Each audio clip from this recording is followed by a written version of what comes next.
반갑습니다, 여러분. 이노경입니다. 이번 시간에는 제5장 2절 경원의 의전과 예절 살펴보겠습니다. 이것도 상식에 가까운 게 많은데 중요한 부분은 좀 집중적으로 설명하고 나머지는 간단하게 지나가도록 하겠습니다. 의전의 정의, 이건 별로 중요하지 않습니다.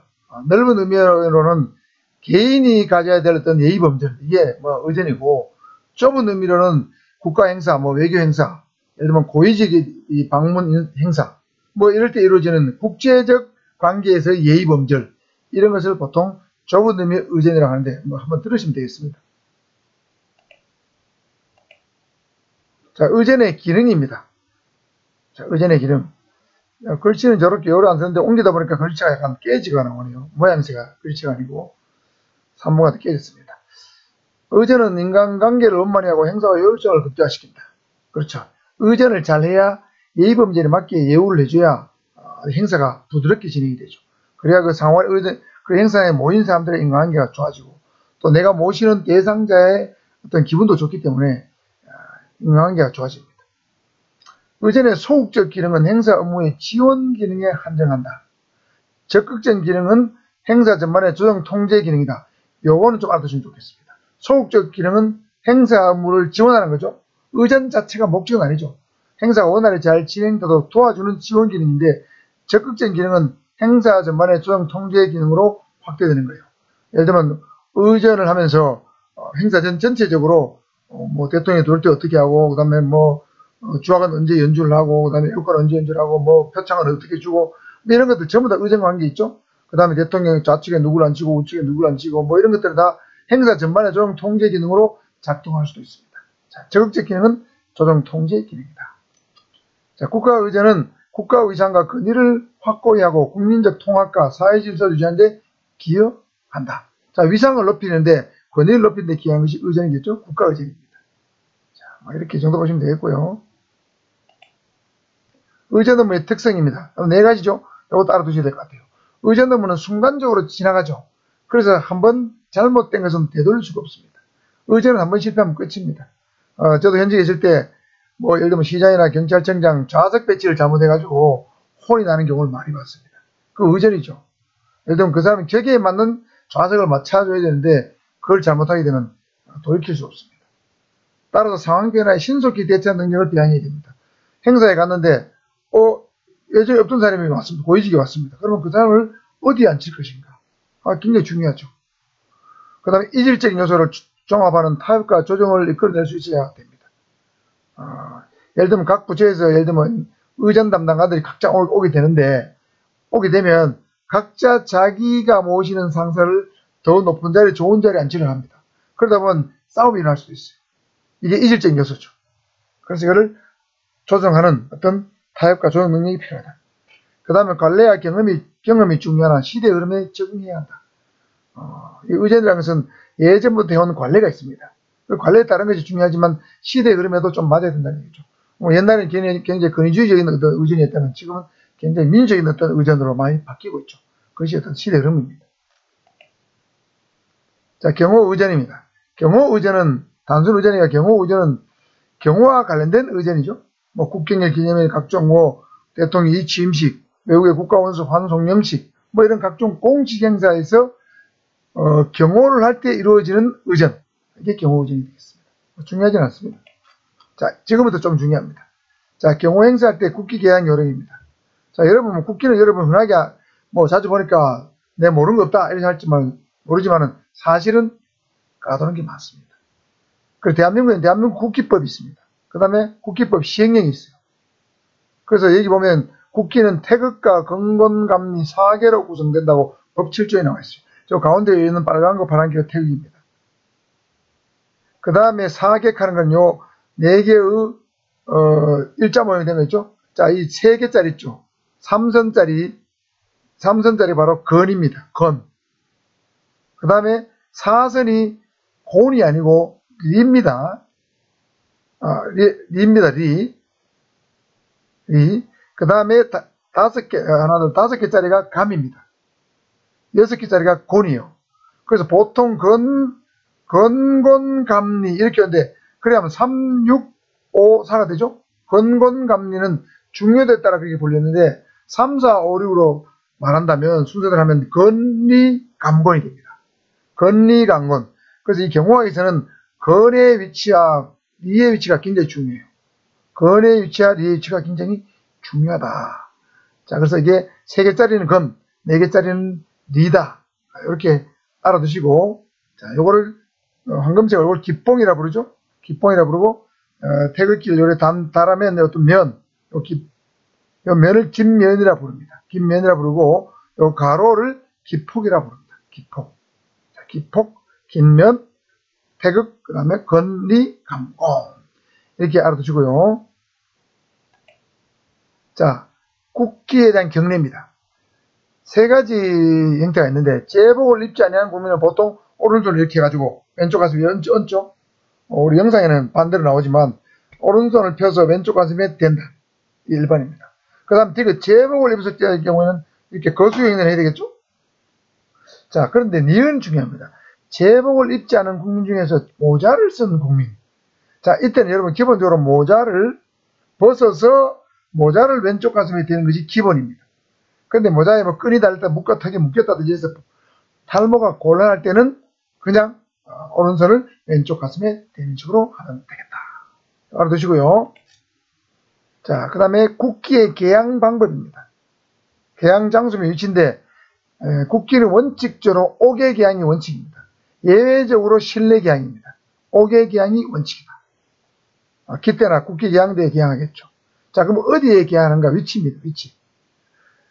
단독주택, 대문, 공동주택 각 세대의 난간, 주황이 있으면 주황이 곤란한 위치라면, 예를 들면 대문 밖에 나가서 대문을 바라봤을 때 왼쪽에 국기를 대는 겁니다. 주황 또는 왼쪽이다. 자, 그 다음 니은. 주택을 제외한 건물 앞에서 바라보아 지면의 주황이나 왼쪽. 예를 들면 공동주택이나 단독주택이 아닌 것도 마찬가지입니다.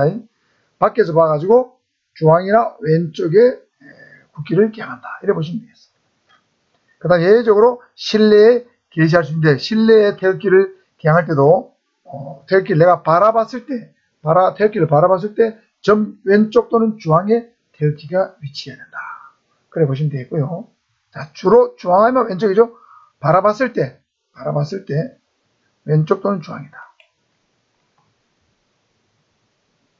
자, 일반적 국기의 개양 방법은 다 알기 때문에 생략하고요. 조기의 개양 방법이 있습니다. 조기. 자, 조기는 여러분, 이게 조기죠? 원래 정상적 계기는, 태극기 개양은 기뽕 바로 밑에다 이렇게 태극기를 이렇게 걸어야 되겠죠?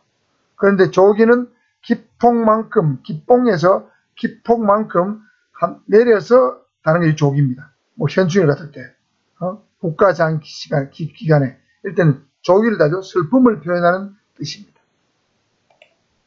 자, 이때 개양을 할 때, 그러면 어떻게 다느냐? 조기 위치에 바로 가느냐? 그렇지 않고, 긴면의 왼쪽 위 모서리가 기뽕에 닿을 때까지 긴면을 올렸다가 긴면의 너비만큼 내려서 개양한다. 자, 올렸다가 내린다는 거죠. 그러니까 개양할 때 이 태극기를 요만큼 올렸다가 다시 요만큼 내린다는 거죠.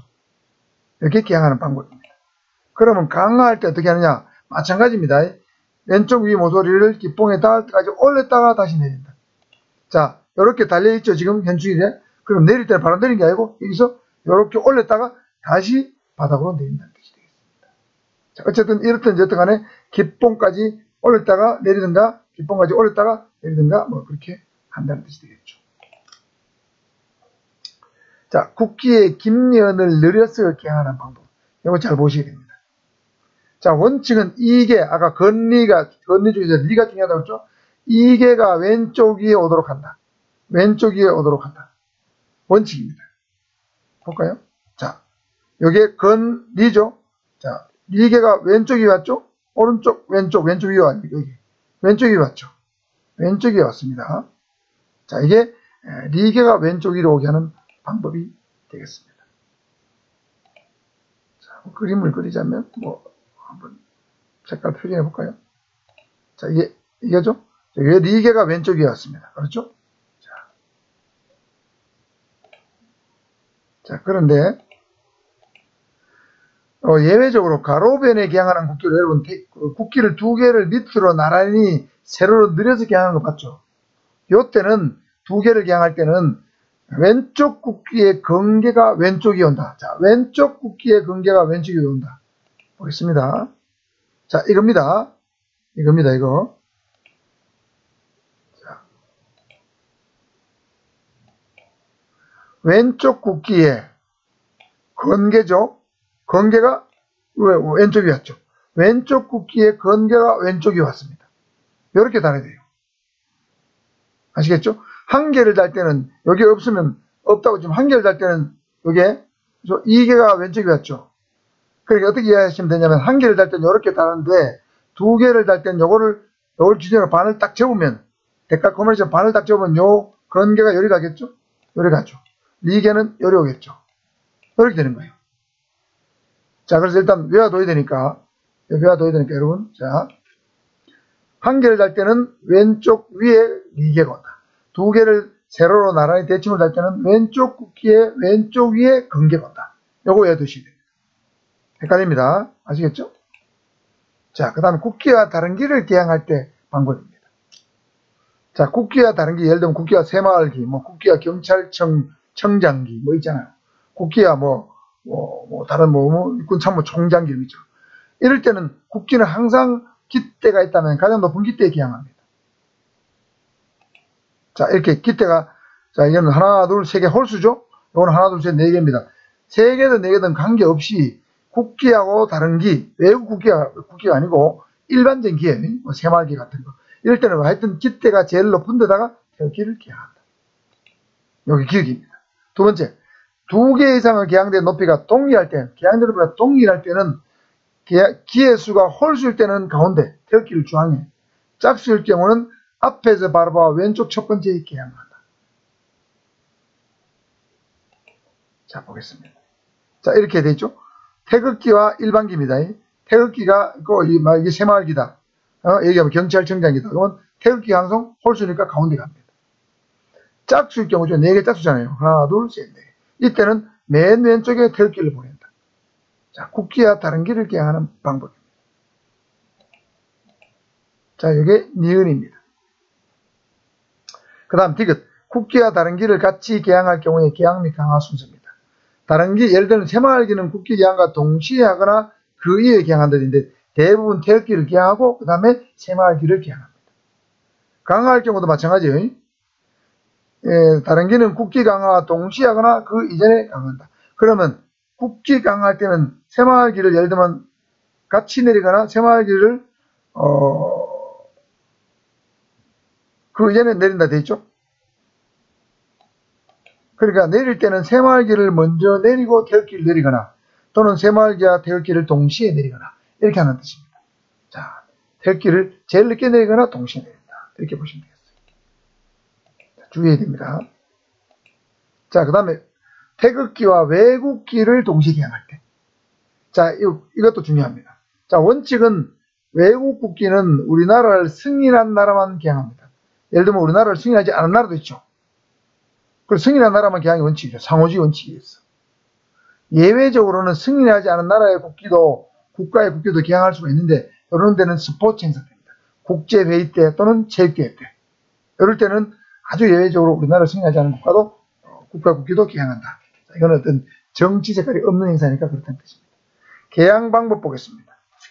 국기와 외국기는 크기와 높이를 같게 개항한다. 우리나라 태극기는 더 크고 외국기는 더 작고로 만든다는 얘기죠. 높이도 같아야 됩니다. 단 개항대가 홀수인 경우는 국기를 가장 가운데 개항합니다.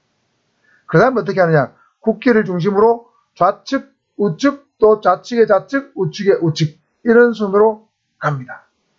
그럼 외국 국기는 어떻게 하느냐. 그 외국 국가 명칭의 영문 알파벳 순서로 간다. 자, 이거 나중에 그림을 보면 설명하겠습니다.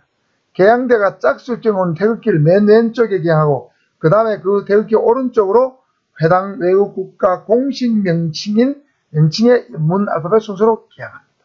자, 그림을 한번 보겠습니다. 자, 이렇게 자, 깃대가 하나, 둘, 셋, 넷, 5개죠. 홀수인 경우는 태극기를 제일 가운데 둡니다.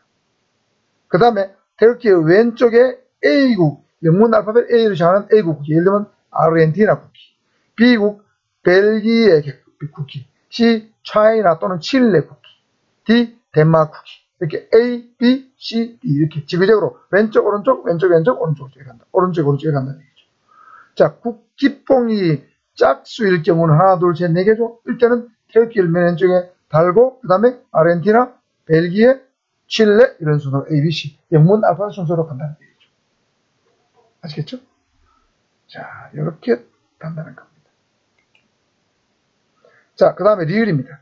국기와 외국기를 교차로 개행할 때는 앞에서 바라봐서 국기의 긴 면이 왼쪽에 온다. 국기가 왼쪽에 오는 거예요. 이렇게 크로스로 배치한다. 크로스로 할 때. 네? 크로스로 할 때. 왼쪽에 온다는 거죠, 국기가. 그리고 그 깃대는 외국기의 깃대 앞쪽에 온다. 자, 사진을 보면 확실히 이해할 수 있어요. 자, 이렇게 두 개의 국기를 교차했죠? 그럴 때 우리 태극기는 왼쪽에 왔습니다.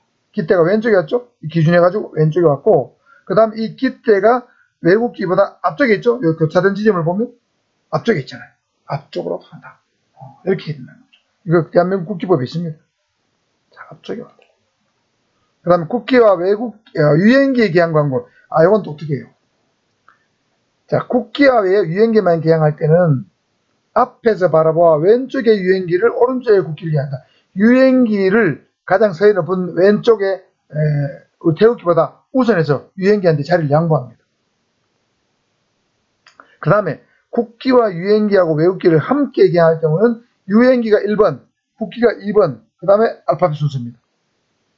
자, 볼까요? 이게 사진이 없네. 이건 없어요. 아직 없어요. 자, 제일 왼쪽에 유행기, 두 번째 국기입니다. 세 번째 아르헨티나, 벨기에, 차이나 이런 식으로 간다는 얘기죠. 이해가죠? 쉽습니다. 유행기에 가장 상석을 양보한다 보시면 되겠습니다. 국기와 대통령 전용은 이거는 요즘은 달지 않기 때문에 생략했습니다. 차량기 주의해야 됩니다. 자, 차량의 길을 달 때는 그 전면을 앞에서 바라봐. 이 말이 중요해요. 이거 때문에 옛날에 시험 문제 나왔는데 틀릴 수 있습니다. 전면을 앞에서 바라봐 왼쪽 조속 쪽에 국기를 개항한다. 자, 쉽게 생각하면 태극기는 무조건 차량의 조속에 답니다. 간단해요. 자, 전면을 앞에서 본다는 말은 차량의 앞에서 가서 본다는 뜻이에요. 자, 볼까요? 차량 있죠? 이 차량 같은 이 본네트가 있는 쪽, 운전수를 바라볼 수 있는 쪽, 이게 전면이죠. 그 왼쪽에 여기 있잖아요. 왼쪽에. 이 조수석이죠. 조수석이 나왔다. 아시겠죠? 우리나라 국방장관, 미국의 국방장관이 왔을 텐데, 태극기는 오른쪽에, 조수석에 단다, 무조건. 양국 정상이나 국빈이라든가 뭐 이런 사람이 동수응이 있을 경우도 역시 국기는 조수석 쪽에 답니다. 외국기는 오른쪽 운전석에 단다. 마찬가지죠? 자, 미국의 국방장관이 우리나라를 방문했어요. 자, 좌석은 이 사람이 더 왼쪽에 높은 좌석에 위치했는데, 태극기는 오른쪽에 조석이 난다. 무게차에서 요 왼쪽 위에 상석이죠.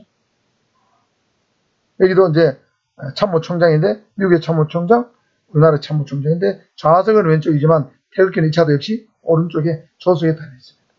이렇게 한 것이 차량기 부착 위치라는 뜻이죠. 국기 개항 시간입니다. 국가나 지방자치단체나 공공기관을 청사하는 연중 24시간 365일 개항하는 게 원칙입니다. 자, 그 다음에 공항, 호텔 등 국제적 교류장소, 공항, 호텔, 대형 건물, 공원, 경기장 등 많은 사람이 출입하는 장소, 주요 정부 청사의 울타리입니다. 요거는 청사고 울타리예요. 울타리, 그 다음 많은 깃대가 함께 설치된 장소, 이런 데 장소 가끔 있죠. 이런 데는 가능하면 연중국기를 개항해야 한다. 가능하면 연중다라는 얘기죠. 이 경우 야간에는 적절한 조명을 해야 된다고 국기법에 적혀 있습니다. 이거는 상식 연중개항, 이거는 가능한 한 연중개항. 그 다음에 각급 학교 군부대는 주된 개항대, 주개항대에는 매일 낮에만 개항한다. 즉 국기 개항식과 강화식을 한다는 뜻이 되겠습니다. 그 다음에 심한 눈비, 바람 등으로 훼손할 우려가 있을 때는 개항하지 아니한다. 자, 그러니까 연중 개항하는 게 원칙이지만 정말 뭐 폭풍을 친다 이럴 경우에는 개항하지 않을 수 있는, 내릴 수 있다는 뜻이죠. 요즘은 근데 폭풍을 쳐도 그냥 다 개항을 했더라고요. 자, 개항시각과 강화시각입니다. 개항시각은 동일합니다. 오전 7시입니다. 그런데 강화시각은 여름 같은 데는 해가 길고 겨울은 해가 짧기 때문에 3월부터 10월까지는 6시에 강한하고 11월, 12월, 1월, 2월 4개월간은 오후 5시에 빨리 어두워지죠. 오후 5시에 강화를 한다. 학교 같은 데나 공부대는 여기에 됩니다. 6시, 5시다. 다음은 개양식 강화식입니다. 낮에만 국기를 개양하는 학교 공부대는 개양식 강화식 한다고 그랬죠? 자, 한다. 한번 생략하고요. 그 다음에 개양식 강화식을 할 때 국기대행 경례는 어떻게 하느냐? 이거 제가 어릴 때는 많이 했는데 요즘 이렇게 안 하죠. 여기 하는 사람 못 봤는데 옛날에 많이 했습니다. 국기를 볼 수 있는 국민은 국기를 향하여 경례를 하며 국기를 볼 수 없고 연주만을 들을 수 있는 국민은 그 방향을 향해서 선체로 차렷 자세를 한다. 경례는 안 하죠. 국기가 보이면 경례를 하고 국기가 안 보이면 애국가를 들으면서 차렷 자세를 한다.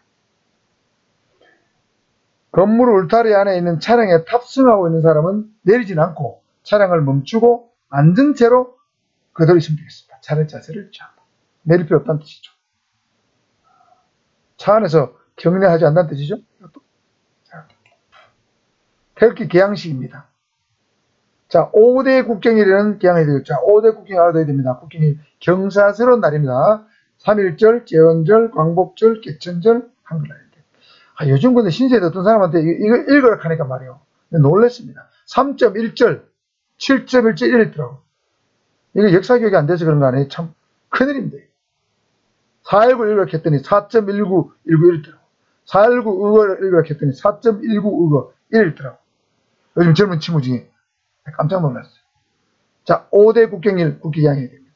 그 다음에 국군의 날, 국경일은 아닌데 개양해야 됩니다. 현충일, 조기 달아야 되죠. 기타 정부가 지정한 날 달아야 됩니다. 그 다음에 국가장법 6조의 국가장 기간에도 태극기를 개양해야 됩니다. 국가장도 역시 슬픈 날이기 때문에 대부분 조기를 답니다. 자, 국가장은 뭐냐면 국가장은 국가장법 2조에 보면 국가장의 대상자가 있어요. 전현직 대통령, 대통령 당선인 또는 국가사회 현장 공을 남겨 국민의 추앙을 받는 사람이 서거, 즉 돌아가셨을 때 국가장을 한다. 슬픈 날입니다. 쉽게 말하면. 전현직 대통령, 대통령 당선인, 기타 추앙을 받는 사람. 자, 그 다음에 여기 디귿은 기존 교재에 없던 내용인데 알아두셔야 됩니다. 국가장도 없던 거고 지방자치단체가 조례나 지방의회 의결로 정하는 날도 태극기를 개양한다. 저게 국기법에 들어있습니다. 자, 5대 국경일, 국군날, 현충일, 정부지정일, 국가장기간, 조례나 지방의회 의결로 정하는 날 이렇게 태극기를 개양을 한다. 자, 국기법은 넘어가고요. 국가장도 공부를 했습니다. 이렇게 하면 여러분 이제 국기에 대한 모든 것, 국기에 대한 모든 것을 한번 살펴봤습니다. 다음에 이제 국가 원수, 취임식 같은 걸 한번 알아보는 시간 갖도록 하겠습니다. 이번 시간은 여기까지 하도록